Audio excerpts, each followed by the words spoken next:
கோவை குமரகுரு பன்முக கலை அறிவியல் கல்லூரியின் முதலாம் ஆண்டு மாணவர்களை பெற்றோர்களுடன் வரவேற்கும் விதமாக ஸ்வாகதம் நிகழ்ச்சி நடைபெற்றது. கோவை சரவணம்பட்டி பகுதியில் குமரகுரு கல்வி நிறுவனங்கள் செயல்பட்டு வருகிறது. இங்கு ஆண்டுதோறும் முதலாம் ஆண்டு மாணவர்களை வரவேற்கும் விதமாக ஸ்வாகதம் நிகழ்ச்சி நடைபெற்று வருகிறது.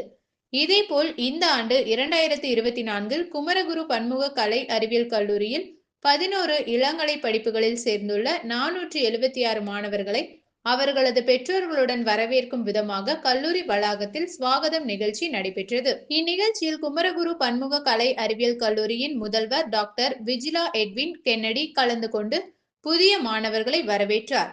குமரகுரு நிறுவனங்களின் இணை தாளாளர் சங்கர் வானவராயர் தலைமையுரை ஆற்றினார். KCLAS லிபர்ஸ் ஆர்ட்ஸ் கல்வியின் தத்துவத்தில் வேரூன்றியுள்ளது.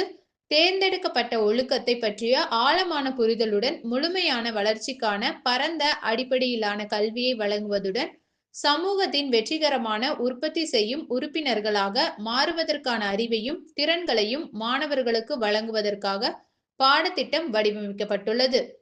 மேலும் அடிப்படை கொள்கைகளில் வேரூன்றி இருந்தாலும் வேகமாக மாறிவரும் பொருளாதாரம் மற்றும் சமூகத்தை KCLAS எதிர்நோக்குவதாக என குமரகுரு கல்வி நிறுவனங்கள் தெரிவித்துள்ளது.